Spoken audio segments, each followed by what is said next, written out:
Donald Trump said he was going to end the war in Ukraine in 24 hours after taking the presidency, and we are now about 100 days into his second term. And believe it or not, the war rages on. And finally, it seems like Donald Trump has released his peace plan.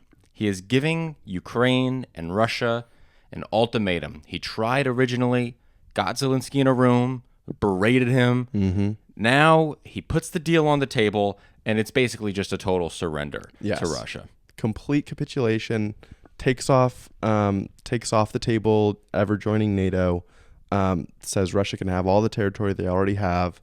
But even this doesn't look like it's going to happen at all. No, because Ukraine is not going to stand for this. No. This is a defeat. This isn't like a peace plan truce.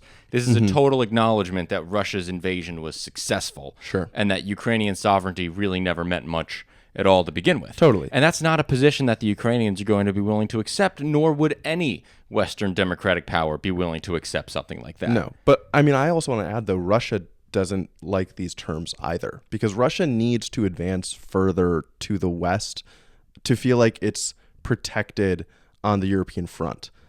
Basically, there's the Carpathian Mountains border the very southwest of Ukraine as it touches Romania. They need that natural geographic barrier to feel safe. And so they also need to get down into like Moldova and take part of Romania to get there. So it's not only that Ukraine won't take this like kind of pridefully, but Russia has been continuing to put like more and more ridiculous proposals on the table for a ceasefire because they have no interest in an actual ceasefire. Yeah, Russia has no actual interest in a ceasefire. Yes. Russia has interest in conquest. Yes. And I think that is a major flaw of Trump's and the Republican ruling party in the White House right now. That they misunderstand Russia's goals entirely. Oh yeah. You know, so what they thought they could come in, and they misunderstood the war. They thought they could come in and give Russia a little bit of a deal, give them a little taste of something. Yeah. But Russia doesn't want a taste of something. They want the whole meal. And that's not something that the Trump administration was willing to accept. No, Trump is like, I guess I don't have the analogy here, but he's thinking of himself much more than he's thinking about either side of these negotiations. Yeah. He's thinking, I want to be the peacemaker. I want to deliver on what I said I would do. That's why we're getting to the point where Marco Rubio is going out and Trump is going out himself and saying, like, if we don't make progress in the next few days and next few weeks, we're just going to walk away. We're not going to work on this anymore, because I see it as them kind of throwing a tantrum at their inability to make what they want happen. But just because the U.S. is the U.S. does not mean that they have unlimited leverage. Trump is suggesting that the United States is ultimately the only power that matters in every conversation in every realm around the world. Exactly. And it just isn't. No. And so, Trump is trying to get his Nobel Peace Prize. Yep. And the Russia and Ukraine is not going to be the way to get it, because neither side is going to want peace in this instance. No, Ukraine wants to secure its sovereignty, and Russia wants to conquer all of Ukraine. Yeah. And other parts of Europe. And in a bigger picture way, like, Trump is I think he's completely ruining any ability he might have to broker peace around the world, because the U.S. is seen as such an unreliable partner. Yeah. Right. And that kind of spans across multiple areas that Trump is working in. Yeah, that's about his trade policy. Yes. That's about his military policy. That's about his negotiations. Yes. But it's easier for a country, and I think this is exactly what Putin has been doing, to jerk him around to make him feel like he's getting closer and closer but never actually getting there, than it is to actually make a deal with him when you shouldn't trust that he will hold to his end of the bargain. Zelensky was absolutely right when he was asked, like, do you trust Putin? And Zelensky's like, of course not. And then Trump was getting all mad. Like, well, how could you say that? How are you going to have a deal with that? It's like, dude, he's been lying since 2014 about the invasion of Ukraine. This isn't anything new. Yeah. This was a war that needed to be won, not a war that needed to be negotiated. Yeah. And now Ukraine just simply will not have the resources to win this war if the United States determines, and it already has, that it's not going to fund Ukrainians' defense. Yeah. So weapon flows have still been happening to Ukraine. They have resumed since like March, but I expect that when the U.S. fully walks away from the table, those will go away. Yes, those will completely disappear. Europe will try to fill the gap, and they, of course, will somewhat, but the problem of wartime military industrial production is not one that is isolated to the U.S. It is one that Europe shares in a big way. So Ukraine is going to miss the amount of material that they need to keep fighting off Russia. And my prediction is that Russia will, unfortunately, slowly kind of steamroll through Ukraine in a process that takes years, because this will continue to be a war of attrition, and Ukraine will continue to not be okay with giving up the territory to Russia, but Russia will also not be okay stopping. How do you feel about the reports that Trump is thinking about turning on the Nord Stream 2 pipeline again? I hadn't heard those reports. Yeah, okay, so I'm glad I'm getting your live reaction to that. What do you think of stuff like that? That just seems okay. So as Ben simmers on that one, right? That is a complete. Is Trump trying to sweeten the deal for Russia more to just take the lines where they are and stop the conquest, or is it more of a punishment to Ukraine? Obviously, it's both, but is it more just like a stick it in the eye of Ukraine, like this is what you get for not giving away your territory? We're gonna help your buddy now, or your enemy now.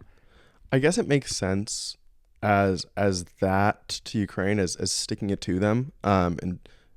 This is what Trump does, of course. It's put the ridiculous extremes on the table to make people more scared when they go into negotiations.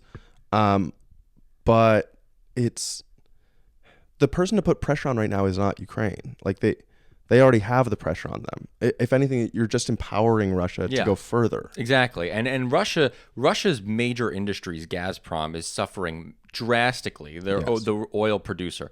Massive problems. If they're able to get more revenue from Nord Stream 2 and those gas cells, that just goes directly towards funneling the war effort. That's just tantamount to helping Russia win the war. Yes, at totally. that point. Yeah, not Nord Stream. Gazprom. Gazprom does natural gas, and they lost like $7 billion like worth of US dollars last year because Europe stopped buying, because Nord Stream 2 went down. Like if you turn the spigot back on, then you're just funding the continued annexation of Eastern Europe by Russia. And you know what? That's also, it fits into Trump's entire geopolitical philosophy, obviously, right? It does. Trump does believe in might makes right, as we've learned about Greenland through Panama, his rhetoric towards Canada. We know that's actually how he feels. And in some ways, I'm sure he actually respects Putin.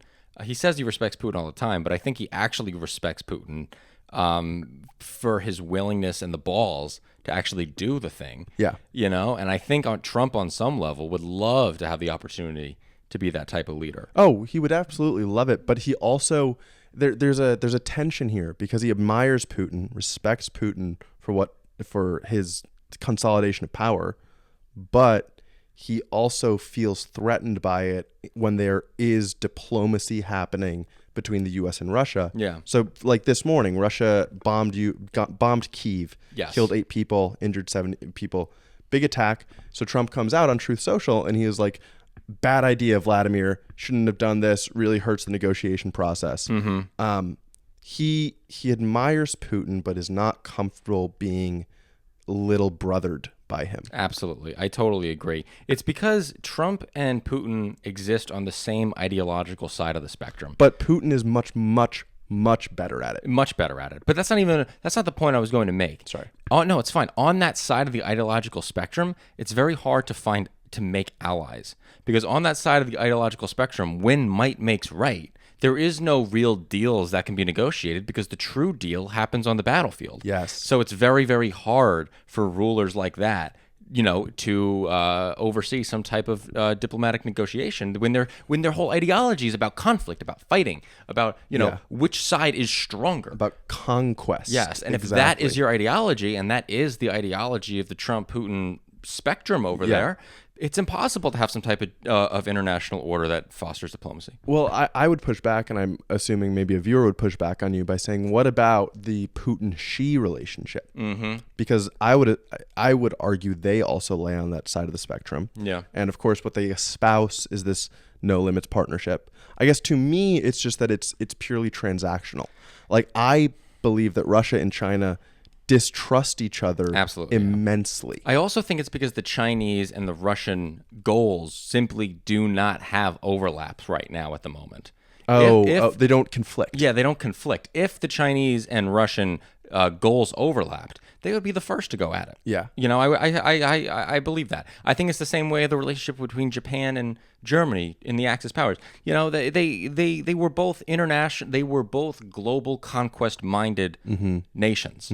And they could use each other, yes, to distract the rest of the world in their portions of the world. Yes. Yeah. Until eventually they would have to fight each other. And that's what would have to happen in the ideology that Xi, Trump, and Putin exist under. This is so funny. It's very much like Risk. Like, Yes. it's literally like a game of That's Risk. why he has to take Greenland, bro. That's the only way you can get from Europe into North America on the Risk map.